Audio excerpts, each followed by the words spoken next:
Today I will discuss about Schrodinger wave equation. In Schrodinger wave equation, we will discuss about interpretation of wave function. Interpretation of wave function को discuss अपन ने कर लिया था last lecture के अंदर. जिन्होंने नहीं देखा उनके लिए मैं यूट्यूब पे वीडियो शेयर कर दूंगा. बट सबसे जो ज़्यादा जरूरी चीज़ है particle in one dimensional box. Actually ये बीएससी थर्ड ईयर का पार्ट है. आप जैसे ही आगे क्लासेस में एमएससी मास्टर डिग्री लोगे आप, तो उसमें आप 2D 3D को और डिटेल में एक्सप्लेन करोगे. तो मैं 2D 3D के भी वीडियो आपके सामने डालूंगा, बट आज डिस्कस करूंगा particle in one dimensional box.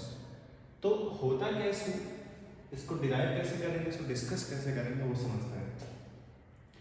आप सभी को पता है कि श्रोडिंगर वेव इक्वेशन जो है वो टाइम पे डिपेंड भी होता है, टाइम से इंडिपेंडेंट भी होता है. इसका ये मतलब है कि दोनों कंडीशन में श्रोडिंगर वेव इक्वेशन अलग अलग है. यहाँ वन डायमेंशनल बॉक्स करेंगे तो किसी एक एक्सिस की बात करेंगे, मतलब एक्स एक्सिस, वाई एक्सिस और जेड एक्सिस. आपको पता है कि तीन एक्सिस की मेनली बात करते हैं, but in case of 1D we will discuss about one axis only. तो देखो यहाँ पे सभी लोग, जैसे मैंने एक्स एक्सिस में ड्रॉ किया, इस फिगर का ध्यान रखना. वन डायमेंशनल बॉक्स, ये एक्स एक्सिस है. सपोज ये पॉइंट x इक्वल्स टू 0 और ये point x equals to a. Suppose x equals to 0, x equals to. अब बॉक्स बनाना है तो बॉक्स की टाइप को कुछ डिजाइन शेप बनाते हैं. अब यहाँ बात करते हैं कि किस पॉइंट पे क्या क्या इसका पोटेंशियल होगा. एक्चुअली पोटेंशियल हर एक पॉइंट पे इक्वल होगा, लेकिन जैसे कि आउटसाइड द बॉक्स पोटेंशियल को इन्फिनिटी लेना, इनसाइड द बॉक्स पोटेंशियल 0 होगा, ये भी तो आउटसाइड ही है, दैट विल बी इन्फिनिटी. ऐसे आगे ऊपर बढ़ाओगे तो इधर भी इन्फिनिटी, 0 इन्फिनिटी, ऐसे बॉक्स 1D में बनता चला जाएगा.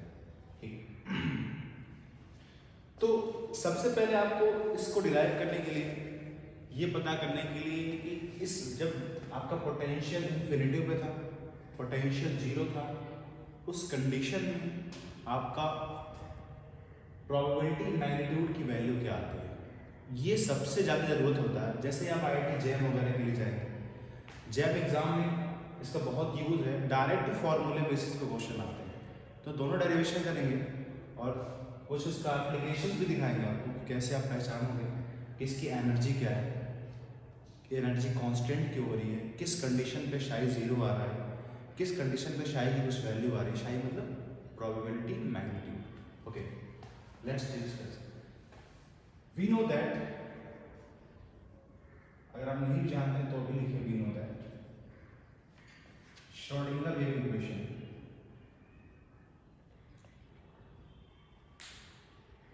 Schrodinger wave equation.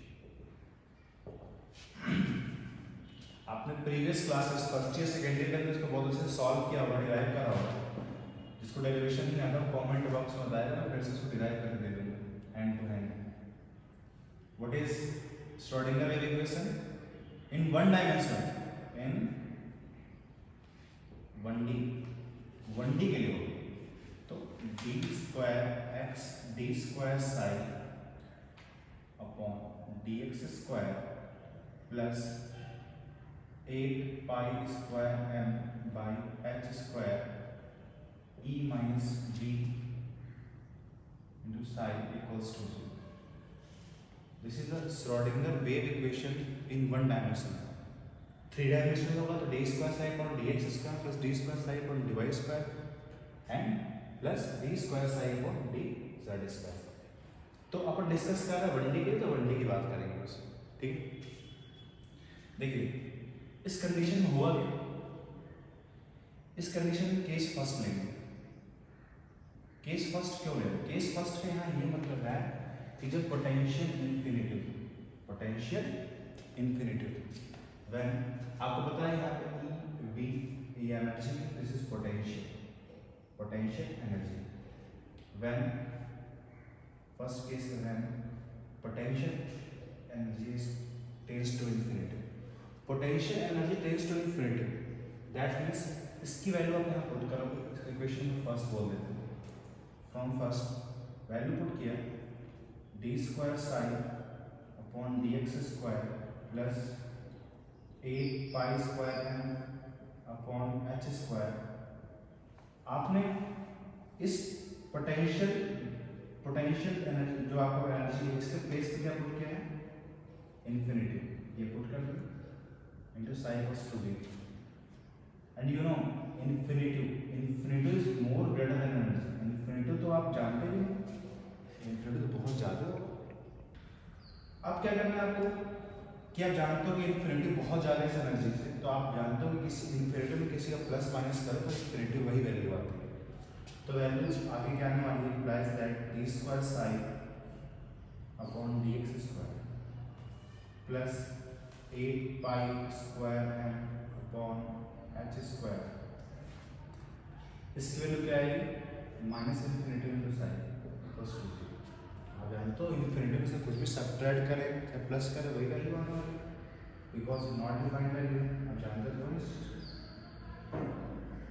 D square sign upon D x square, आप जानते हो इन्फिनिटी में किसी से मल्टीप्लाई करें तो आप यू विल गेट इन्फिनिटी, इसकी वैल्यू से मल्टीप्लाई करो तो infinity power minus infinity into psi equals to 0। अब आपको ये चाहिए प्रोबेबिलिटी एम्पलीट्यूड साइन वैल्यू, जो नहीं आता है निकलेगा इसकी लिए तो क्या होता है प्रोबेबिलिटी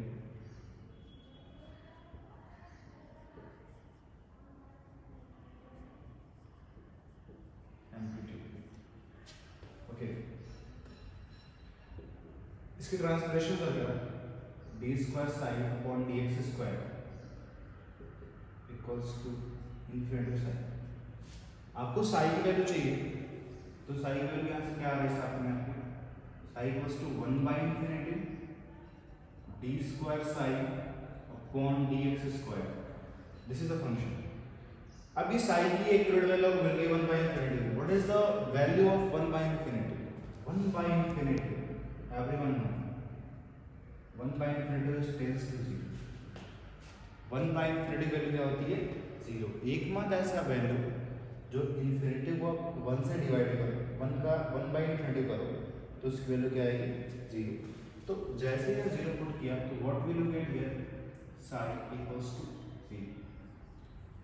तो एक बात आपको समझ आ रही है कि 1D बॉक्स के लिए किसी पार्टिकल का प्रोबेबिलिटी एम्पलीट्यूड 0 होता है। मतलब कह सकते हो कि 1D बॉक्स में बाहर का जो पोटेंशियल डिफरेंस है, जो पोटेंशियल एनर्जी है आपके यहाँ पोटेंशियल एनर्जी है, उसका प्रोबेबिलिटी एम्पलीट्यूड क्या होगा 0 होगा।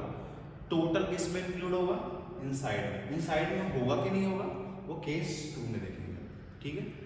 तो नाउ केस 2 पॉज कर दो। नाउ केस 2 देखेंगे। केस 2 के अंदर क्या होने वाला है, तो इसको पॉज करके लिख रहे हैं।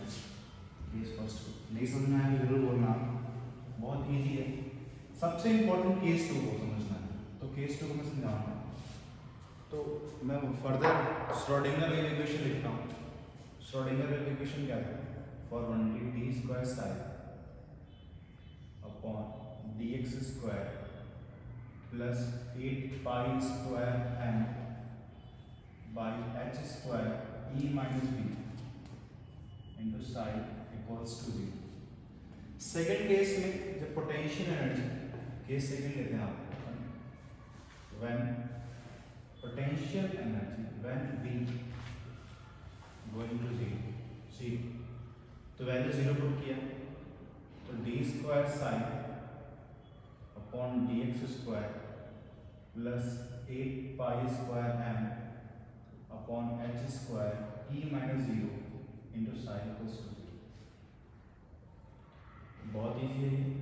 D square sign upon D x square plus 8 pi square M upon H square. आप जानते हो ई में से 0 जाएगा तो आजकल ई ही बच रहा है, मार्केट में तो ही चल रहा है, इक्वल्स टू 0। तो यहाँ से आपको एक चीज दिखेगा कि यहाँ पे एनर्जी जितनी भी हो कांस्टेंट है। एनर्जी क्या है, कांस्टेंट है, कांस्टेंट की तरह ट्रेड कर रहा है। तो वी कैन राइट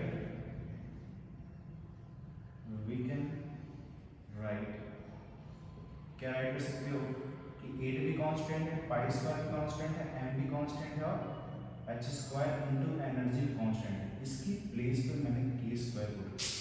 क्या पुट किया? K square. यहाँ के स्क्वायर पे क्या है? Constant term. क्या है?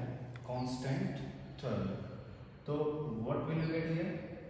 D square sign upon D x square plus इसकी प्लेस पर पुट किया K square sine equals to 0। इसको इक्वेशन नंबर फर्स्ट बोल दिया, इसको इक्वेशन नंबर सेकंड बोल दिया। नाउ लुक हियर, अब ये जो बन गया इसको बोलते हैं differential equation of second degree. ये डिफरेंशियल इक्वेशन सेकंड डिग्री में बन गई। ये आप क्लास 12 के अंदर इसका अलग से अपना चैप्टर ही पढ़ गया है आपने, डिफरेंशियल इक्वेशन, जो आपका एप्लीकेशन ऑफ इंटीग्रल्स में। तो मैं इसका डायरेक्ट सॉल्यूशन है लिखूंगा, क्योंकि इसका सॉल्यूशन करने का टाइम नहीं है, क्योंकि आप एग्जाम में भी डायरेक्टली यूज करना है। इसका डायरेक्ट सॉल्यूशन क्या आता है, तो इसका सॉल्यूशन जिसको नहीं आता बताएगा, मैं बता दूंगा, क्योंकि मैथमेटिक्स का कोर्स है। ठीक है, तो डायरेक्ट जनरल सॉल्यूशन क्या होता है सेकंड का, मैं लिख रहा हूँ general solution of equation second. Equation second का जनरल सॉल्यूशन क्या होगा? आप साइन की टर्म निकाल लो, तो psi equals to a sine k x plus b cos k x. This is the general solution of equation second, a sine k x plus b cos k x. आप class 12 के book उठा के differential equation को अच्छे से study करो, ताकि आपके अंदर एक क्लियरेंस आ जाए कि कैसे लिखा गया। इसका जनरल सॉल्यूशन ही आ गया, इसको क्वेश्चन नंबर 3 बोलते हैं। अब जरा यहां ए और बी कांस्टेंट है, वेयर ए एंड बी क्या है? कांस्टेंट। ए और बी कांस्टेंट है। जैम के लिए, आईआईटी जैम के लिए बहुत ही इंपॉर्टेंट टॉपिक है ये, बहुत ही अच्छे से पढ़िएगा। जहां भी डाउट आएगा, थोड़ा भी डाउट बताइए, मैं फिगर को थोड़ा सा रुक कर रहा हूँ, और इसी के बेसिस पर आगे ए और बी की वैल्यू निकालेंगे। जरा दिमाग लगाइए आप लोग। लुक एट, ए और बी की वैल्यू मुझे चाहिए यहाँ से। ए और बी की वैल्यू के लिए अपन थोड़ा स्ट्रगल करेंगे। तो नाउ लुक एट, तो आप एक्स डायरेक्शन की बात कर रहे हैं, किसकी बात कर रहे हैं? एक्स डायरेक्शन की बात कर रहे हैं। तो एक्स डायरेक्शन में साई होगा, तो साई का ही फंक्शन पढ़ रहे हैं। तो जब साई इक्वल्स टू 0 है, साई इक्वल्स टू 0 तो वन डायरेक्शन की बात कर रहे हैं, साई टेंड्स टू 0, तो उस कंडीशन में एक्स इक्वल्स टू 0 था और x इक्वल्स टू a था। जैसे देखो आपने फिगर बनाया है, यहाँ लिखा था आपने x इक्वल्स टू 0, यहाँ लिखा था x equals to a।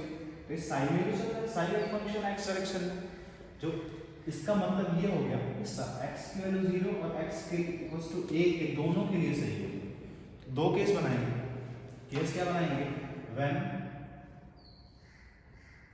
Sign tends to 0 and x equals to 0। पहला केस तो ये होगा। दूसरा केस क्या होगा? Psi tends to 0 and x equals to, दोनों के लिए वैल्यू। तो सबसे पहले क्या करना है? इस इक्वेशन में वैल्यू पुट करनी है फ्रॉम थर्ड। इस इक्वेशन जो आपका थर्ड इक्वेशन है, साइन वैल्यू 0 पुट किया, साइन वैल्यू 0 पुट किया, 0 इक्वल्स टू a साइन, इसके वैल्यू 0 पुट किया, तो 0 into anything equals to 0 plus b cos, same here 0 into anything equals to 0। Then what will you get here? 0 equals to, what is the value of sin 0? sin 0 की value 0 और cos 0 की value 1। तो 0 equals to 0 plus b, तो what will you get here? We get b equals to, तो first constant का b, उसकी value से b equals to 0। Okay, now अब केस सेकंड लेंगे इसके अंदर, when psi tends to 0 and x tends to 8, that is x equals to, value put करते हैं फ्रॉम थर्ड, वैल्यू पुट करते हैं इसमें from third, psi equals to a sin वैसे साई की वैल्यू 0 था, डायरेक्टली यहाँ पे 0 पुट कर दो, डायरेक्ट पुट कर रहे हैं 0 और x की वैल्यू a पुट कर रहे हैं तो यहाँ पे x की वैल्यू पुट कर देंगे प्लस। अब आप देखो यहाँ पे आपको a पुट करने की जरूरत नहीं क्योंकि आपने b की वैल्यू वहाँ से फाइंड आउट कर लिया, तो डायरेक्टली आप b की वैल्यू यहाँ पे 0 रखो और इस पूरे टर्म को 0 कर दो, कैलकुलेशन से बचो। देखो आप यहाँ 0 हो गया तो 0 equals to a sin k that is sine एक ट्रांसफर किया 0 साइन के ए इक्वल्स टू, ये भी आपने क्लास 11-12 के अंदर पढ़ के आया आपने कि किसी भी ट्रिग्नोमेट्रिक इक्वेशन का जनरल सॉल्यूशन क्या होता है। तो आपको पता है कि साइन थीटा जब 0 हो तो उसका जनरल सॉल्यूशन क्या होता है n पाई, तो साइन n पाई। जिसको नहीं पता वो लिख सकता है since sine theta equals to 0 then sin theta equals to sin n pi। तो थीटा यहाँ साइन से कंपेयर करोगे आप साइन कैंसिल हो गए, थीटा की वैल्यू n पाई है। सिमिलरली जब आप कंपेयर करोगे तो साइन साइन कैंसिल हो गया, कट मत कर देना, कट नहीं करते sine ratio, sine k equals to n pi, ये value k equals to n pi. तो यहाँ से k की वैल्यू क्या फाइंड आउट कर रहा हो, k की फाइंड आउट किया n पाई बाई, आपने k की वैल्यू फाइंड आउट की n पाई बाई। अब क्या करना है, जब आपने इक्वेशन थर्ड में b की वैल्यू पुट की तो उस टाइम भी कोई ना कोई इक्वेशन जनरेट हुई होगी, तो उस इक्वेशन में k की वैल्यू पुट करूंगा। तो आप पॉज करके इधर के टर्म्स लिख लें और उसके बाद में कर, अब पॉज करके अब इसको लिख लो, इसको रब कर लो, ठीक है। अब देखो चला रहा हूं,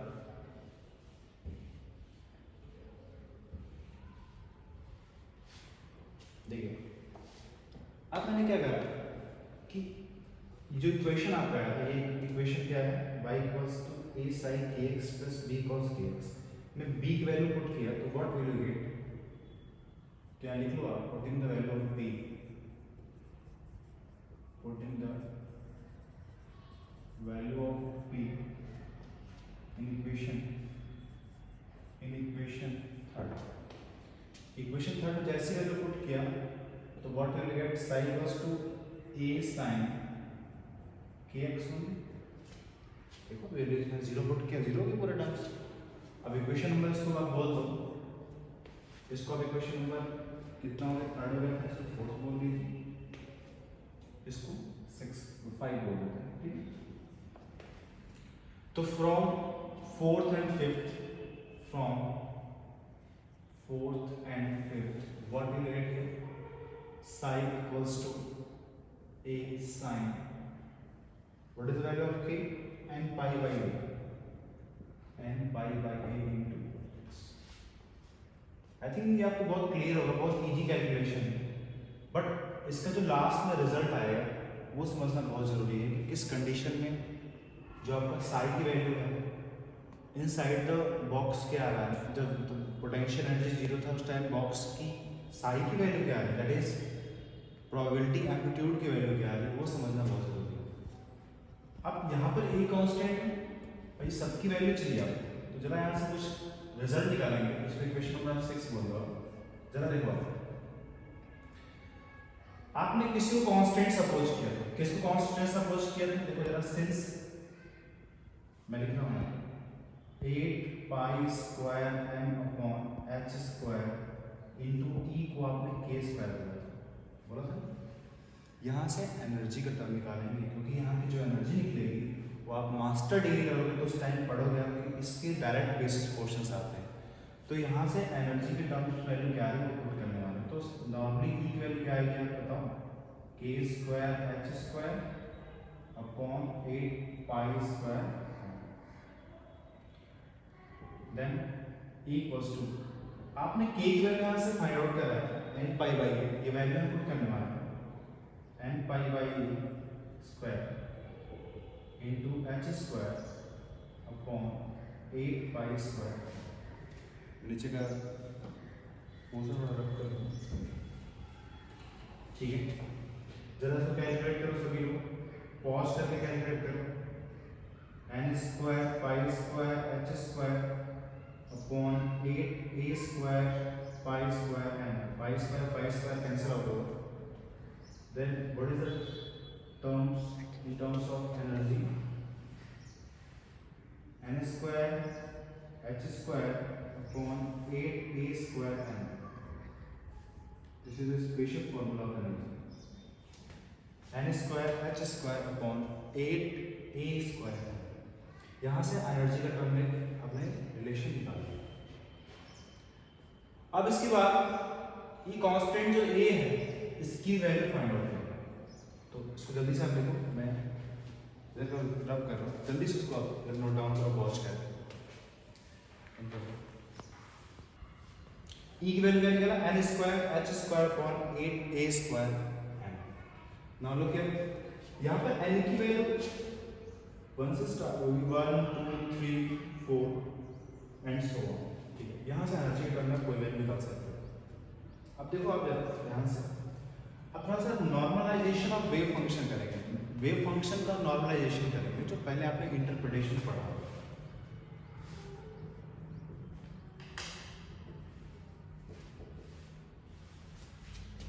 नॉर्मलाइजेशन ऑफ वेव फंक्शन आपने इसको इंटरप्रिटेशन में पढ़ा है कि किसी भी वेव फंक्शन का नॉर्मलाइजेशन कैसे करते हैं. उसके लिए आपने फॉर्मूला पढ़ा था, integration of 0 to a psi star. This is the conjugate इसका, इस फंक्शन साई का dx equals to 1. Psi star dx equals to 1. अब क्या करना है, जो साई की वैल्यू आपने निकालना है, साई की वैल्यू क्या है बताओ. साई की वैल्यू है psi equals to a sin kx. ये भी नहीं है, k की वैल्यू आपने पुट किया, k की वैल्यू क्या है n पाई बाई. तो इसको डायरेक्टली आप जितनी वैल्यू निकाले हो कंबाइंड पुट करके वैल्यू निकालना है. ठीक है, जो मैं जैसे तो आपने निकाला psi equals to a sin n pi by a into x.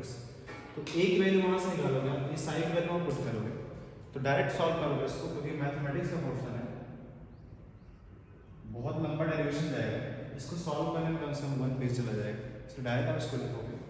On solving इसकी वैल्यू पुट किया यहाँ पे, तो आपको यहाँ से एक कैपिटल A की वैल्यू मिलेगी √2 अपॉन a. √2 upon a. तो a की वैल्यू पुट कर दो इक्वेशन नंबर 6 में, putting the value of a in equation 6, what will you get here? Psi equals to √2 by a sin n pi by a into x. Very important formula for IIT NET JRF and the board exam, any university examination. किसी भी university exam के लिए ये derivation बहुत important है और इस फॉर्मूले पे डायरेक्टली क्वेश्चंस भी पुट किए जाते हैं. तो आज के दिन हम लोगों ने 1D के लिए क्या डेरिवेशन होगा किसी भी पार्टिकल का, इन case of Schrodinger wave equation का यूज करते हैं और डिफरेंट केस पढ़े. आई थिंक आपको पूरी बात समझ में आ गई होगी. जो बात आपको समझ में नहीं है जरूर कमेंट बॉक्स में बताएं, उसको जरूर क्लियर करूँगा. ठीक है, थैंक यू वेरी मच.